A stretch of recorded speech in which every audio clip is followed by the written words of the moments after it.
The Forum sleeps beneath a violet sky, shadows pool in the spaces between fallen columns, and the last light of evening catches on broken marble, turning stone to amber and gold. This is Rome at twilight, when the tourists have departed, and the ruins belong once more to silence and to time. The air is soft here, heavy with the scent of umbrella pines and ancient dust. Somewhere in the distance, a bell tolls the hour, its sound drifting across centuries as easily as it drifts across the 7 hills. And if you stand very still, if you let the noise of the modern city fade into background hum, you can almost hear them. The voices that once filled these spaces, the senators and soldiers, the merchants and slaves, the emperors who walked these stones when they were new. The Colosseum rises against the darkening sky, its broken arches like the ribcage of some colossal beast, picked clean by time and weather. Beneath your feet, if you could see them, lie the foundations of earlier buildings, and beneath those the foundations of buildings earlier still, layer upon layer descending into the earth like the rings of an ancient tree. Rome is a city built on Rome, generation after generation, raising new structures on the bones of what came before, until the past becomes quite literally the foundation of the present. The archaeologists who dig here speak of stratigraphy, of pottery sequences and coin hoards, of careful documentation of every layer of soil. But standing in the gathering dusk, it feels less like archaeology and more like seance, an attempt to commune with the dead through the things they left behind. Somewhere beneath these modern streets, beneath the churches and the apartment buildings, and the tourist shops selling miniature colosseums made in China, lies the Rome of Augustus. That first emperor, that careful architect of autocracy, who transformed a broken republic into an empire that would endure for centuries. His city has been built over, burned, rebuilt, looted, repurposed, but fragments remain. A temple here, an arch there, sections of wall incorporated into later structures, reused and reimagined, but never entirely erased. And if the physical city has been layered over with the accumulated debris of 2,000 years, the empire Augustus created has been layered over too, with medieval kingdoms and modern nations, with the Holy Roman Empire and the Byzantine Empire and the dreams of Napoleon and Mussolini. Everyone, it seems, wants to be Rome. Everyone wants to claim that inheritance, to wrap themselves in the purple and call themselves Caesar. But we are getting ahead of ourselves. Before there was an empire, there was exhaustion. Before Augustus, there was chaos. The Roman Republic died not in a single dramatic moment, but slowly over decades, bleeding out in a series of civil wars that set Roman against Roman, legion against legion, until the very idea of republic, of shared governance, of civic virtue, of power distributed among competing institutions, seemed less like a noble ideal and more like a cruel joke. Marius and Sylla had carved up Italy between them. Pompey and Caesar had done the same with the Mediterranean. The triumvirate of Antony, Octavian, and Lepidus had parceled out the empire like butchers, dividing a carcass. By 31 BC, when Octavian defeated Mark Antony and Cleopatra at the Battle of Actium, the Roman world had been at war with itself for the better part of a century. The victory at Actium was decisive, but the situation was delicate. Octavian, soon to be Augustus, returned to a Rome that was sick of war, sick of strongmen, sick of the whole bloody cycle of ambition and violence that had consumed their parents and grandparents. The Republic was dead, everyone knew that, but no one wanted to admit it. The memory of Julius Caesar's assassination was still fresh, a reminder of what happened to men who reached too obviously for kingly power. And so Augustus, with a politician's instinct for the possible, gave Rome what it needed, not truth, but comfortable fiction. He would not be king, he would not be dictator, he would be first citizen, princeps, merely the most distinguished among equals. The Senate would continue to meet, the traditional offices would continue to be filled, the forms would be observed, that the forms were now empty. That real power resided entirely in Augustus and his legions, was something everyone understood, but no one said aloud. In 27 BC, a carefully orchestrated piece of political theatre, Augustus offered to resign all his extraordinary powers and return the government to the Senate and people of Rome. The Senate, reading their lines perfectly, begged him to reconsider. They granted him proconsular authority over the provinces where legions were stationed, effective control of the military. They gave him the title Augustus, the revered one, a word with religious connotations, setting him apart from ordinary mortals without quite making him a god. At least, not yet. That would come later, after his death, when deification became standard practice for emperors, when the line between man and God became just another administrative detail to be handled by the Senate. Augustus ruled for 41 years, an extraordinary span in an age when violent death was the expected end for anyone who rose too high. He ruled by being careful, by moving slowly, by understanding that power wielded, obviously, was power that invited resistance. He wore the mask of republican virtue, so consistently that perhaps even he began to believe it. He lived simply, or at least made a show of living simply. He promoted traditional Roman values, piety, family, military discipline. He passed laws encouraging marriage and childbearing among the upper classes, laws punishing adultery, laws reinforcing the patriarchal family structure that formed the foundation of Roman society. That he himself was married to Livia, who had divorced her previous husband while pregnant with another man's child, was a contradiction nobody mentioned. That he had no sons and was forced to adopt his stepson Tiberius as heir was a private tragedy that became a public problem. But these were details, and Augustus was always focused on the larger picture. The larger picture was peace. The Pax Romana, they called it, the Roman peace. Though peace is perhaps not quite the right word for what Augustus created.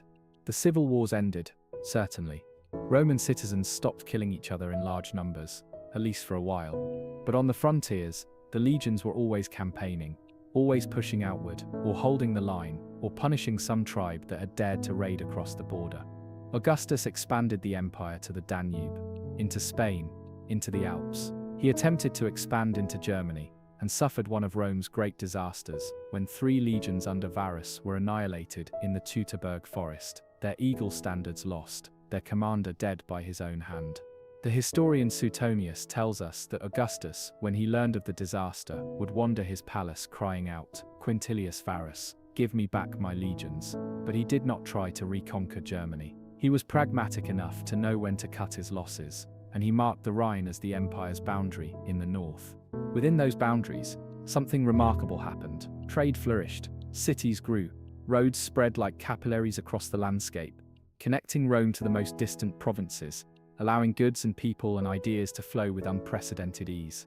The Mediterranean became a Roman lake, its waters cleared of pirates, its ports linked by regular shipping routes. Grain from Egypt fed Rome, wine from Gaul moved east, olive oil from Spain lubricated the machinery of empire. And everywhere, following the trade routes, came Roman culture, Latin, Roman law, Roman architectural styles, Roman gods syncretized with local deities, creating that strange hybrid civilization that would characterize the empire for centuries. In Gaul and Britain, in Spain and North Africa, in Greece and Asia Minor, local elites adopted Roman ways, built Roman-style houses, sent their sons to learn Latin, competed for Roman citizenship, and the privileges it conveyed. This was empire not just as military domination, but as cultural transformation, a slow absorption of difference into something approaching uniformity. Augustus transformed Rome itself, famously boasting that he had found it a city of brick and left it a city of marble. The Forum was expanded and beautified. New temples rose to honor the gods. The Ara Pacis, the altar of peace, was dedicated in 9 BC, its marble reliefs showing the imperial family in procession. A propaganda piece presenting the Augustan regime as the natural culmination of Roman history, blessed by the gods, guarantor of prosperity and order. His mausoleum was built while he still lived, a massive circular tomb that dominated the northern Campus Martius, ensuring that even in death Augustus would loom over the city he had remade. These buildings were not just architecture but argument, a physical manifestation of the idea that the Principate was Rome's destiny, that Augustus had not destroyed the Republic, but perfected it. He died in 14 AD, at the age of 75, having outlived most of his contemporaries and all of his preferred heirs. Tiberius, his stepson, became emperor more from lack of alternatives than from any great enthusiasm on Augustus's part. The transition was smooth, which was itself remarkable. Power passed from one man to another without civil war, without the legions marching on Rome, without blood in the streets. The system Augustus had created survived its creator. Whether that was victory or tragedy would become clear only with time. Tiberius was 55 when he became emperor, an experienced general and administrator, but also a man who had never particularly wanted the job.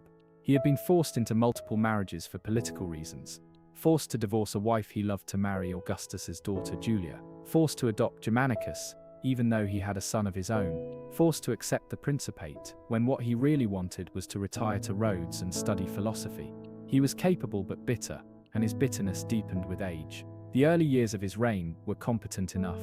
He continued Augustus's policies, maintained the frontiers, managed the finances carefully, but gradually he withdrew from public life, retreating first to various villas around Rome, and then, in 26 AD, to the island of Capri, from which he would never return to the capital. From Capri, Tiberius ruled through letters and intermediaries, leaving much of the actual governance to others.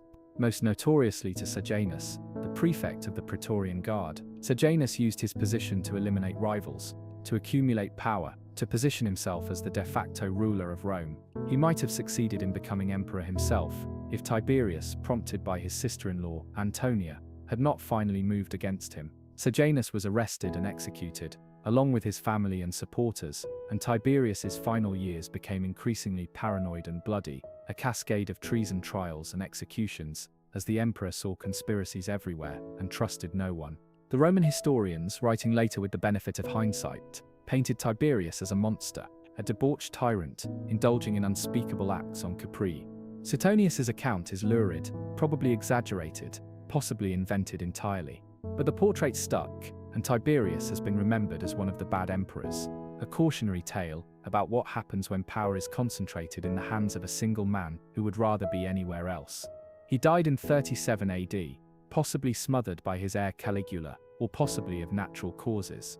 The sources disagree, as they often do. What is certain is that few mourned his passing. Caligula was young when he became emperor, only 24, and for the first few months of his reign, he was wildly popular. He reversed many of Tiberius's policies, recalled exiles, ended treason trials, put on lavish games for the people.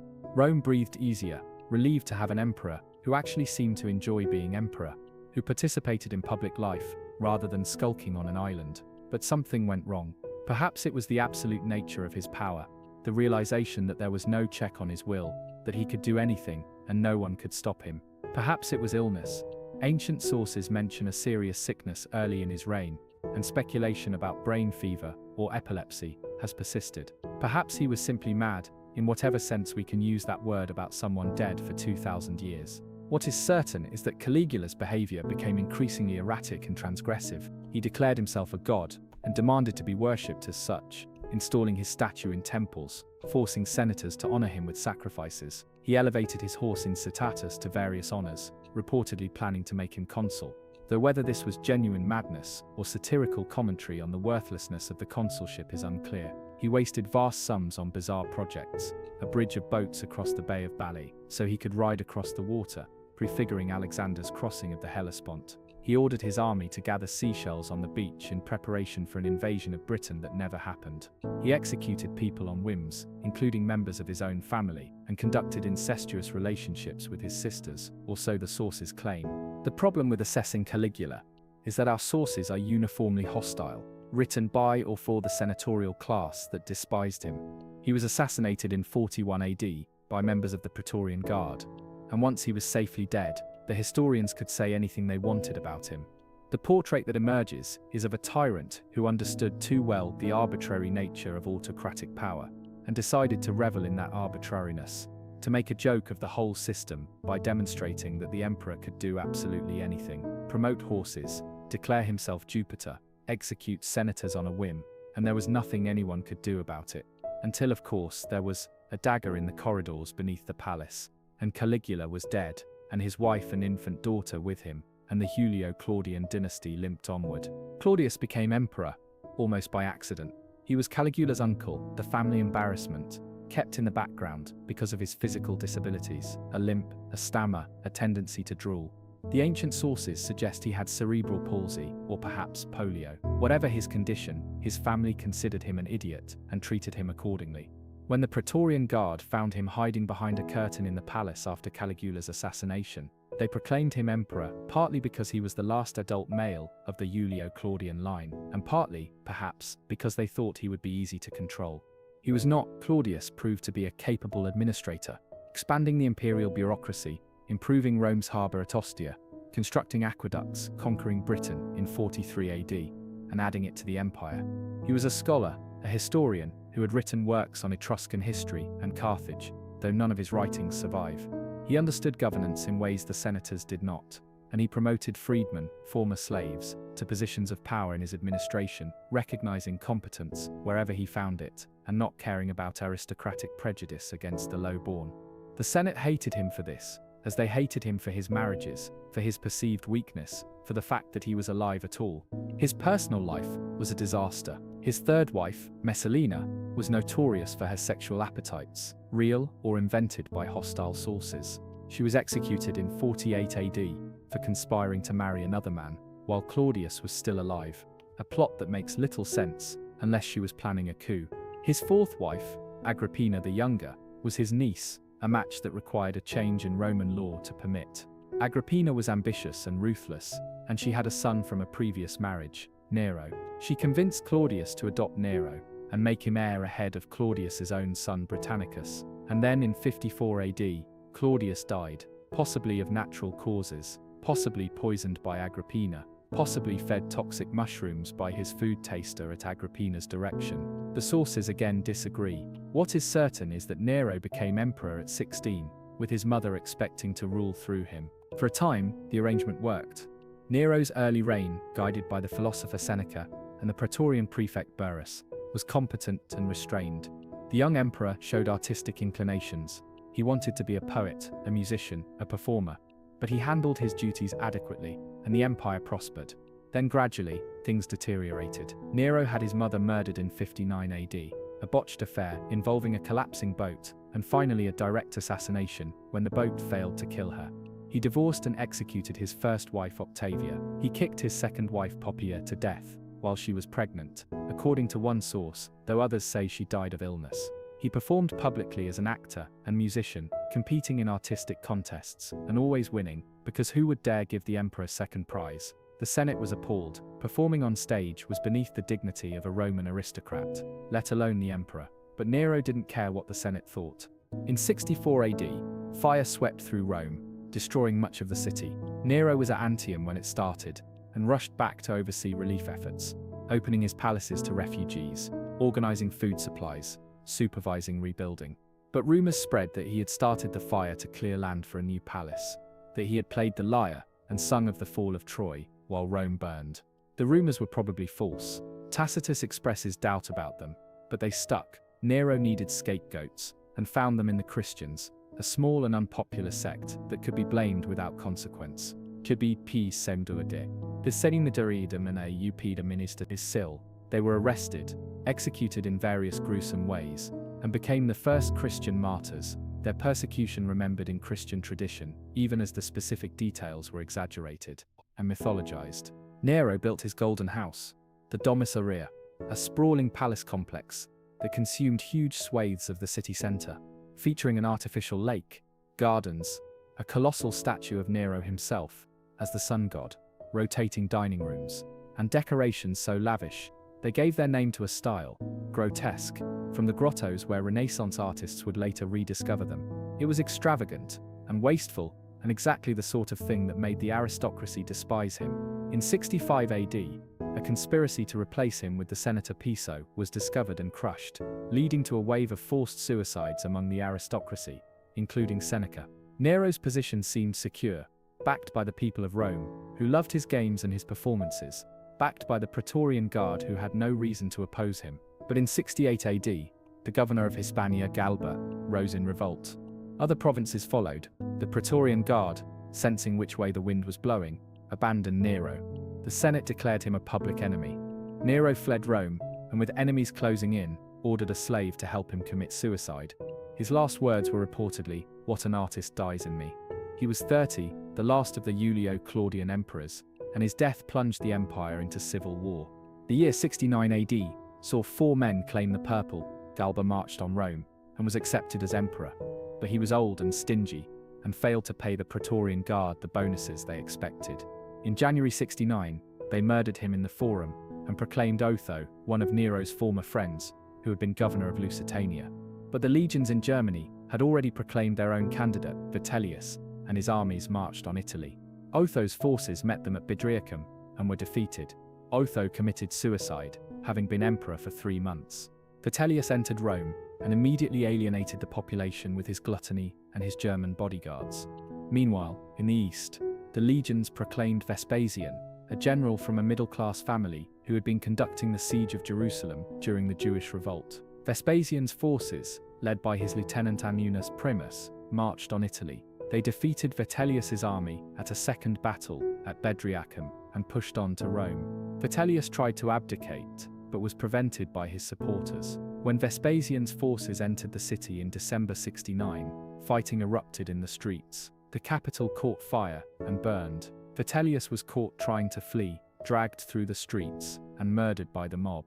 He had been emperor for 8 months. Vespasian was the opposite of the Julio-Claudians, a provincial from a family of tax collectors, a competent general with no pretensions to culture or aristocracy. He was practical, down-to-earth, and entirely lacking in dynastic mystique. He famously joked on his deathbed, "I think I'm becoming a god," mocking the pretensions of imperial divinity while acknowledging its political necessity. He restored order to the empire's finances, which Nero's extravagance had nearly ruined. He completed the suppression of the Jewish revolt, with his son Titus capturing and destroying Jerusalem in 70 AD, bringing back the treasures of the temple to fund reconstruction in Rome.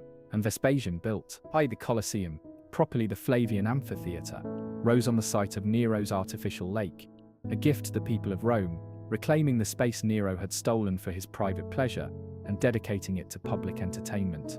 It was a brilliant piece of propaganda, turning Nero's excess into Flavian generosity, and it worked. The building remains the symbol of Rome, more iconic even than the Forum or the Pantheon, its broken arches instantly recognizable across 2,000 years. Vespasian died of illness in 79 AD and was succeeded smoothly by his son Titus, the first time a biological son had succeeded his father as emperor. The dynasty seemed secure. Titus was popular, remembered for his generosity and his grief when catastrophe struck. In August 79, Mount Vesuvius erupted, burying Pompeii and Herculaneum under ash and pumice, killing thousands. Titus personally visited the region, organized relief efforts, donated money from his own fortune. Then in 80, fire swept through Rome again, followed by plague. Titus handled each crisis with competence and compassion, earning the love of the people. He died in 81 AD, possibly of illness, possibly poisoned by his brother Domitian, who succeeded him. Domitian was capable but autocratic, increasingly paranoid as his reign went on. He insisted on being addressed as Lord and God, alienating the Senate with his demands for honors and his willingness to execute anyone he suspected of disloyalty. He fought wars on the frontiers, fortifying the Rhine-Danube border, campaigning in Britain and Dacia. He managed the empire's finances carefully, perhaps too carefully, earning a reputation for stinginess. His building projects were impressive: a new palace on the Palatine Hill, a new forum, restorations throughout the city, but nothing could overcome the Senate's hatred of him. In 96 AD, a conspiracy formed in his own household. Palace officials, senators, possibly Domitian's own wife Domitia, planned his assassination. He was stabbed to death in his bedroom, and the Senate, in an unusual display of decisiveness, immediately proclaimed the elderly senator Nerva as emperor. The Flavian dynasty ended as it had begun, in sudden violence. But something had changed. The principle established by Vespasian, that an emperor need not be born to the purple, that competence mattered more than bloodline, opened new possibilities. Nerva had no children. He adopted as his son and heir the popular general Trajan, governor of Upper Germany, a Spaniard by birth, a soldier by training. When Nerva died in 98 AD, after a reign of only 16 months, Trajan became the first emperor born outside Italy. The Senate granted him the title Optimus Princeps, the best of emperors, and for once the hyperbole seems justified. Under Trajan, the Roman Empire reached its greatest territorial extent. He conquered Dacia, modern Romania, adding its gold mines to imperial revenues and commemorating the victory with a massive column in Rome, its spiral frieze depicting the campaigns in meticulous detail. He pushed east, campaigning against Parthia, capturing Ctesiphon, reaching the Persian Gulf, the farthest east Rome would ever go. He built roads, bridges, aqueducts, harbors. He established programs to support orphans and poor children in Italy. He was a soldier's emperor, popular with the legions, respected by the Senate, loved by the people. He died in 117 AD, while returning from the east, reportedly adopting Hadrian on his deathbed, though the adoption was announced by Trajan's wife Plotina, and some suspected forgery. Hadrian was Trajan's cousin and ward, another Spaniard, but where Trajan had been a warrior, Hadrian was a Philhellene, a lover of Greek culture, a traveler who spent more than half his reign visiting the provinces. inspecting the frontiers, building monuments. He let Trajan's eastern conquests go, deeming them indefensible, and focused instead on consolidation. In Britain, he built a wall from coast to coast, a permanent statement that this was the edge of Rome, that beyond lay barbarism. The wall still stands, marching across the northern English landscape, a line of stone and turf that once marked the boundary between civilization and chaos. Hadrian's villa at Tivoli was his masterpiece, a sprawling complex of buildings and gardens representing the places he had visited. A Greek theatre, an Egyptian canal, a stadium, temples, libraries, pools, fountains. He retreated there in his final years, suffering from illness, increasingly bitter as his health failed. He adopted Antoninus Pius, with the stipulation that Antoninus in turn adopt Marcus Aurelius and Lucius Verus, arranging the succession 2 generations ahead. When Hadrian died in 138 AD, Antoninus reluctantly inherited an empire at peace. Antoninus Pius ruled for 23 years, and is remembered for having done very little, which in the context of Roman emperors is high praise. He never left Italy during his entire reign, governing through correspondence and officials, maintaining the borders without major wars, keeping the treasury full, avoiding the purges and paranoia that had characterized so many emperors. He built another wall in Britain, north of Hadrian's. Though it was later abandoned, he handled a few revolts and disturbances, but nothing that threatened the empire's stability. When he died in 161 AD, he left the empire prosperous and secure, a golden age that seemed like it might last forever. Marcus Aurelius and Lucius Verus became co-emperors. The first time Rome had 2 Augusti ruling simultaneously. Verus handled military matters while Marcus focused on administration, at least initially. But Verus died in 169, possibly of plague, and Marcus ruled alone for another 11 years. He was a philosopher, a Stoic, who wrote his meditations in Greek while on campaign, private reflections never meant for publication, but preserved and now read as one of the great works of ancient philosophy. He wrote about duty, about accepting fate, about the transient nature of life and power and fame, and he needed that philosophy, because his reign was consumed by war and plague. The Antonine Plague, possibly smallpox, swept through the empire in the 166, killing millions, devastating cities, decimating the legions. Germanic tribes crossed the Danube, invading Italy itself for the first time in centuries. Marcus spent years campaigning on the northern frontier, pushing the invaders back, dying in 180 AD at Vindobona, modern Vienna, having never quite secured the victory he sought. He made one terrible mistake. He broke the pattern of adoption and designated his biological son Commodus as heir. Commodus was 19 when he became emperor, more interested in gladiatorial combat than governance. He fought in the arena, identifying himself with Hercules, demanding to be worshipped as a god. He renamed Rome after himself, called the months of the year by his various titles, and let others run the empire while he indulged his fantasies. His megalomania and the chaos of his rule led to his assassination in 192 AD, strangled in his bath by a wrestler named Narcissus. The Golden Age was over. The empire that had seemed so secure under the Antonines revealed itself to be fragile, dependent on the competence of individual rulers, vulnerable to plague and invasion, and the ambitions of generals. The 3rd century would test whether Rome could survive when everything went wrong at once. But in 193 AD, when Commodus died, the immediate problem was succession. The Praetorian Guard auctioned the empire to the highest bidder, a senator named Didius Julianus, who promised them enormous bonuses. He lasted 66 days before the legions in the provinces rebelled.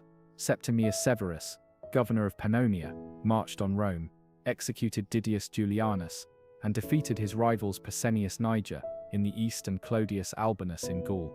He was emperor by 197, having won a civil war, and he ruled as a military autocrat, openly acknowledging what previous emperors had hidden.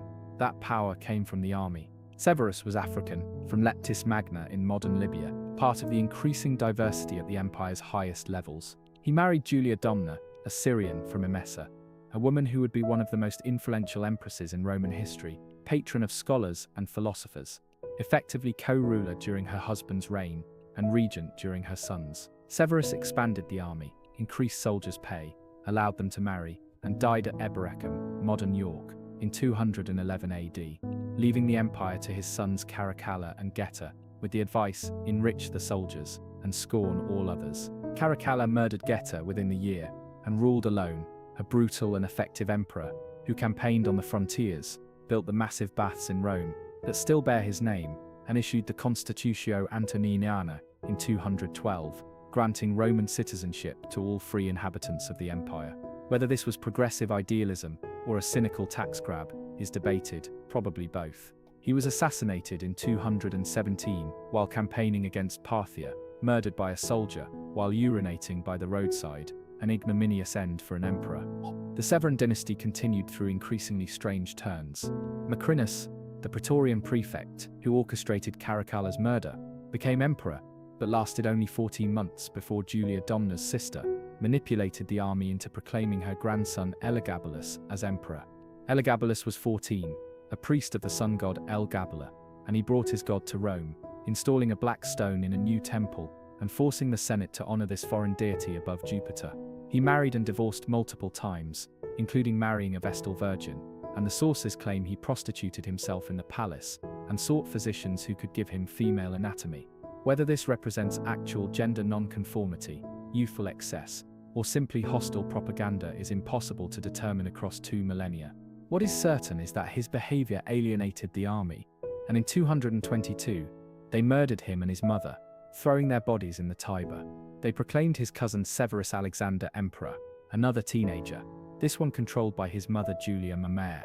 Alexander's reign was longer, but hardly more successful. He campaigned against Persia, and then Germany, but in 235, his soldiers mutinied and murdered him and his mother, tired of being led by a boy and his domineering parent. The assassination of Severus Alexander marks the beginning of the crisis of the 3rd century, 50 years during which the Roman Empire nearly ceased to exist.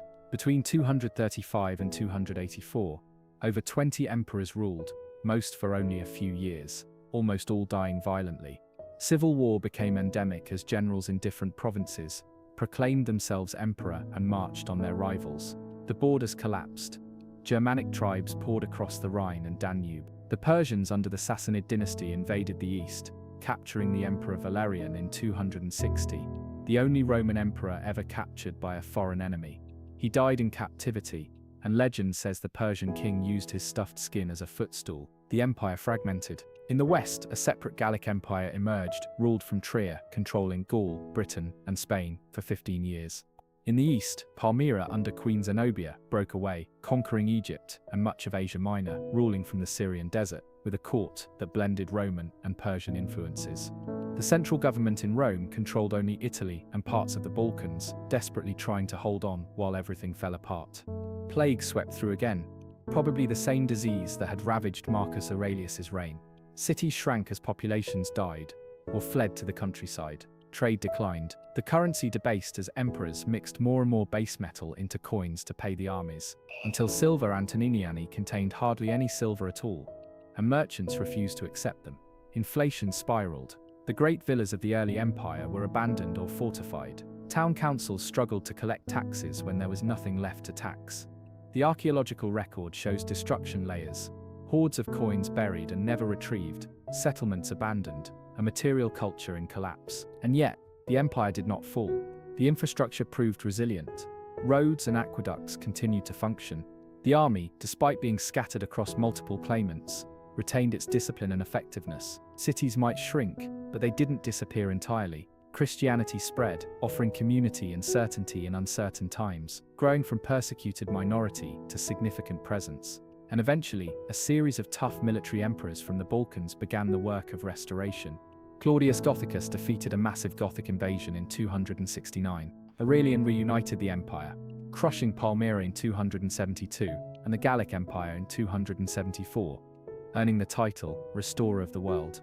He fortified Rome itself, building walls that still stand, a tacit admission that even the capital might need defending.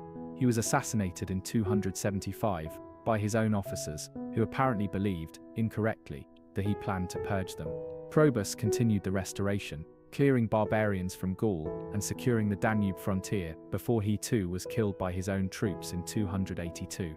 Carus died fighting the Persians, struck by lightning, officially, though probably murdered.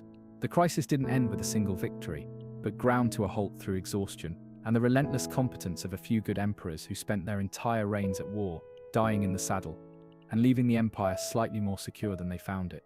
By 284, when Diocletian became emperor, the worst was over, but Rome would never be the same. Diocletian was a soldier from Dalmatia, born to a family of modest means, risen through military talent to command. He understood that the empire was too large, too complex, too threatened on too many frontiers for one man to govern effectively. His solution was radical: divide power among 4 rulers in a system called the Tetrarchy. 2 senior emperors, Augusti, would govern east and west, each with a junior emperor, a Caesar, who would handle military campaigns and eventually succeed to the senior position. Diocletian ruled the east from Nicomedia, Horin Maximian, governed the west from Milan. Their Caesars, Galerius and Constantius Chlorus, commanded armies on the Danube and Rhine. The system bypassed the problem of succession by institutionalizing it. Each Caesar knew he would become Augustus when his senior partner retired. Diocletian reorganized the empire's administration, dividing provinces into smaller units to prevent governors from accumulating dangerous amounts of power. He separated civil and military authority. He attempted to fix the economy with his edict on maximum prices, setting price controls for everything from wheat to silk to lions for the arena. The edict failed. Markets don't respond well to commands from emperors, but the attempt shows the scope of his ambition. He reformed the tax system, requiring provinces to provide supplies directly rather than paying in worthless currency. He expanded the army and fortified the frontiers. He built palaces. The one at Split in modern Croatia still stands, its massive walls and arcaded courtyard, a statement in stone of Diocletian's vision of imperial power. And he persecuted Christians. The Great Persecution began in 303, the last and worst attempt to eradicate Christianity by force. Churches were destroyed, scriptures burned, clergy arrested, Christians forced to sacrifice to the traditional gods or face torture and death. The persecution varied in intensity, fierce in the east, where Diocletian and Galerius ruled, more moderate in the west, under Constantius, who was sympathetic or at least indifferent to Christians. It continued for 8 years in some regions, claiming thousands of victims who became martyrs, their stories told and retold in Christian communities, strengthening rather than weakening the faith. In 305, 21 years into his reign, Diocletian did something unprecedented. He retired. He convinced Maximian to retire as well, and both Augusti stepped down, allowing their Caesars to become Augusti and appoint new Caesars. Diocletian went to his palace at Split to grow cabbages, reportedly telling those who urged him to return to power that if they could see the vegetables he was growing, they would understand why he refused. It's a remarkable image. The emperor, who reformed Rome, who saved the empire from collapse, who wielded absolute power, choosing to give it up and tend a garden. The Tetrarchy didn't survive him. Too many ambitious men, too many armies. The same fundamental problem that had plagued Rome since Augustus. How do you ensure peaceful succession when power ultimately comes from the legions? Within a year of Diocletian's retirement, civil war erupted. Maxentius, son of Maximian, seized Italy. Constantine, son of Constantius, was proclaimed Augustus by the army in Britain. Other claimants arose. The carefully balanced system collapsed into the familiar pattern of generals fighting for supremacy. Constantine won. He defeated Maxentius at the Battle of the Milvian Bridge in 312. His soldiers bearing the Christian Chi symbol on their shields, fighting under the sign they claimed had appeared to Constantine in a vision. Whether Constantine truly saw a vision, whether his conversion was genuine or politically motivated, whether he understood Christian theology or simply recognized Christianity's potential as a unifying force, are questions that have occupied historians for 1700 years. What is certain is that Constantine legalized Christianity with the Edict of Milan in 313, ending persecution and allowing Christians to worship freely. It was one of the most consequential decisions in human history. Constantine spent the next decade eliminating rivals and consolidating power. By 324, he was sole emperor, having defeated Licinius in the east. He was master of a reunified empire, and he made another momentous decision. He would build a new capital, not Rome, with its ancient prejudices and restive Senate, but a new city in the east, positioned at the strategic crossroads between Europe and Asia, commanding the sea routes and land routes between the Mediterranean and the Black Sea. He chose Byzantium, an ancient Greek colony on the Bosphorus, and renamed it after himself. Constantinople, the city of Constantine, dedicated in 330 AD, with Christian ceremonies and pagan rituals blended together, a new Rome that would outlast the old. Constantine's reign transformed the empire. He favored Christians, granting them privileges, exempting clergy from taxes, building churches throughout the empire, the Church of the Holy Sepulchre in Jerusalem, the original St. Peter's Basilica in Rome, He summoned bishops to the Council of Nicaea in 325 to resolve theological disputes, personally presiding over debates about the nature of Christ, imposing the Nicene Creed as orthodox doctrine. He involved himself in church affairs with the same autocratic confidence he applied to military and civil matters, setting a pattern of imperial intervention in theology that would characterize Byzantine Christianity. He was not baptized until his deathbed, a common practice when baptism was believed to wash away all sins, and Christians weren't sure if post-baptismal sins could be forgiven.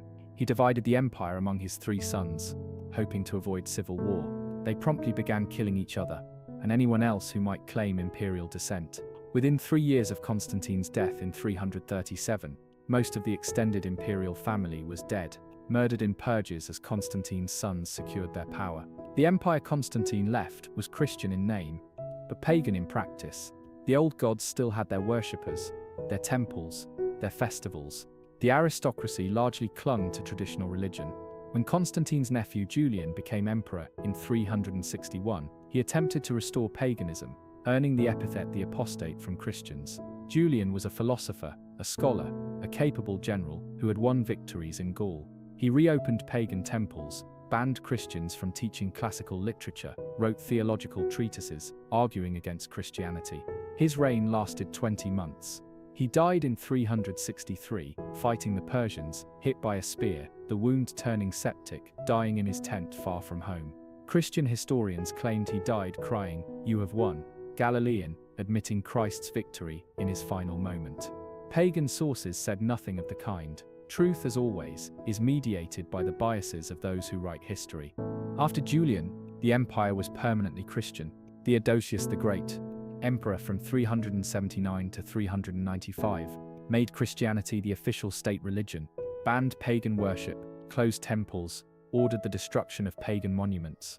The altar of victory was removed from the Senate House, despite protests from pagan senators. The oracle at Delphi fell silent. The Olympic Games, held for over 1,000 years, were abolished. A cultural transformation that had begun with Constantine was completed by Theodosius. Rome was Christian, officially, legally, irrevocably.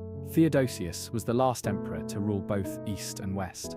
When he died in 395, he divided the empire between his 2 sons, Arcadius in the east, Honorius in the west. It was meant to be temporary, both sons representing a single empire. But they never reunited. The division became permanent, East and West drifting apart, developing different characters, different futures. The East, wealthy and urbanized, with Constantinople as an impregnable capital, would endure for another 1,000 years as the Byzantine Empire. The West, poorer and more vulnerable, had less than a century left. The problem was the frontiers. All along the Rhine and Danube, Germanic tribes pressed against the borders, not yet invaders, but refugees, fleeing from the Huns who were pushing west from the steppes of Central Asia. The tribes asked permission to settle within the empire, offering to fight for Rome in exchange for land. It seemed like a solution. Barbarian settlers could farm depopulated regions, pay taxes, supply recruits for the army. But the integration never quite worked. The newcomers maintained their own identities, their own leaders, their own weapons. They fought for Rome but not as Romans. In 378, at Adrianople in Thrace, Gothic settlers revolted against Roman mistreatment. The Emperor Valens led an army to crush them. In the resulting battle, the Goths destroyed the Roman army, killed the emperor, killed perhaps 2/3 of the Eastern field army. It was Rome's worst military disaster since Cannae, 600 years earlier. Theodosius salvaged the situation by making peace, allowing the Goths to settle within the empire as federates, autonomous allies providing military service. But the precedent was dangerous. Rome was no longer dictating terms, but negotiating with barbarians as equals. The 5th century saw the arrangement break down. Barbarian generals commanded Roman armies. Barbarian federates were settled throughout the western provinces. Barbarian kings ruled in the emperor's name, their power often exceeding that of the emperor himself. In 410, Alaric and his Visigoths sacked Rome, the first time the city had fallen to an enemy in 800 years. The event shocked the Roman world. Jerome, writing in Bethlehem, said, "The city which had taken the whole world was itself taken." Augustus began writing The City of God, arguing that Rome's fall was irrelevant to Christian salvation, that earthly cities rise and fall, but the heavenly city endures forever. But Rome recovered, at least partially. The sack was brief, more symbolic than devastating. The Western Empire limped on, but North Africa, the breadbasket of Italy, fell to the Vandals in the 430s. They crossed to Africa from Spain, conquered Carthage, built a fleet, controlled the central Mediterranean. Without African grain, Italy starved. The Western Empire's revenues collapsed. The army shrank, increasingly dependent on barbarian federates who owed loyalty to their own chiefs, rather than to emperors they barely acknowledged. In the 450s, Attila and his Huns ravaged Gaul and Italy, turning back only after Pope Leo the negotiated with him, or perhaps because plague struck his army, or because he heard the Eastern Empire was preparing to attack his homeland. The sources offer multiple explanations. What is certain is that Attila's invasion further weakened the West, and when Attila died in 453, his empire dissolved. But the damage to Rome was done. The Western Empire, in its final decades, was a shadow. Real power belonged to barbarian generals who made and unmade emperors at will. Ricimer, a Visigoth, effectively ruled from 456 to 472, installing and deposing emperors as it suited him. The emperors reigned from Ravenna, not Rome, sheltering behind marshes and fortifications, while Italy fragmented. Britain had been abandoned in 410, left to fend for itself against Saxon raiders. Gaul was divided among Visigoths, Burgundians, and Franks. Spain was Visigothic. North Africa was Vandal. Italy itself was contested between various barbarian kingdoms. The end came almost casually. In 476, the general Odoacer deposed the last Western emperor, a boy named Romulus Augustulus, Little Augustus, whose name ironically echoed both Rome's founder and its first emperor. Odoacer didn't claim the title emperor. He declared himself king of Italy and sent the imperial regalia to Constantinople, acknowledging the Eastern emperor as sole legitimate Augustus.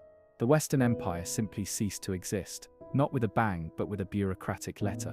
Whether 476 is the fall of Rome is debated. The Eastern Empire continued. Roman culture, law, and identity persisted in barbarian kingdoms, whose kings claimed to rule in Rome's name. The Catholic Church preserved Latin literacy. Roman roads and aqueducts continued to function. In many ways, the transformation was gradual, not catastrophic, a replacement of Roman administration with barbarian kingdoms that maintained many Roman institutions and gradually blended Roman and Germanic cultures. But something had ended. The political unity of the Mediterranean was broken. No single authority commanded from Britain to Egypt. The great trade networks fragmented. Cities shrank. Literacy declined. The material culture that archaeology reveals shows a marked impoverishment: smaller buildings, cruder pottery, fewer luxury goods, less long-distance trade. The infrastructure slowly decayed. Aqueducts broke and were not repaired. Roads crumbled. The knowledge of how to make concrete was lost. In the Forum, the monuments fell into ruin. Marble was stripped from ancient buildings and burned to make lime. The great bronze roof tiles of the Temple of Venus and Rome were taken to Constantinople. Grass grew between the paving stones. Centuries of accumulated grandeur weathered away, and yet the memory persisted. The idea of Rome, of universal empire, of law applied equally to all citizens, of a single Mediterranean civilization, survived in memory and aspiration in the Holy Roman Empire and Byzantium, in the Renaissance rediscovery of classical learning, in the Enlightenment's admiration for republican virtue, in every attempt to recreate or reclaim what Rome had achieved. The sun rises over the Forum now, as it has for thousands of years. The tourists return with their cameras and guidebooks. The cats that live among the ruins emerge to sun themselves on broken columns. The city continues, layer upon layer, ancient and modern existing side by side. Somewhere beneath the streets, Augustus sleeps in his mausoleum, or what remains of it. The Colosseum stands, its arches framing the sky. The Pantheon still functions as a church, its dome as perfect as when Hadrian built it. Rome endures, not as empire but as presence, as memory, as the stubborn persistence of stone and story. The empire fell, the emperors are dust, the legions are gone, but the roads still run where Rome laid them. The languages of half the world derive from Latin. The legal systems of most nations trace their roots to Roman law. The architectural vocabulary of government buildings worldwide borrows from Rome: domes and columns, arches and aqueducts. Christianity, which Rome persecuted and then adopted, became Europe's defining religion. The calendar we use is Julian, named for Caesar. The months bear Roman names. Our concept of republic, of senate, of citizenship, all descend from Rome. And perhaps that is the real legacy, not the territorial empire that rose and fell, but the ideas, the innovations, the cultural DNA that entered the bloodstream of Western civilization and never left. You can destroy an empire, kill its emperors, burn its cities, but ideas are harder to kill. They survive in language and law, in architecture and literature, in the accumulated inheritance of 2,000 years. Rome fell. But Rome remains, not in what it was, but in what it became, transformed and fragmented, and woven into the fabric of the modern world, so thoroughly that we barely notice its presence. The Forum sleeps beneath the violet sky, the shadows lengthen, the stones remember. If stones can remember, the tread of senators and slaves, of emperors and exiles, of all the countless millions who walked these pavements when they were new.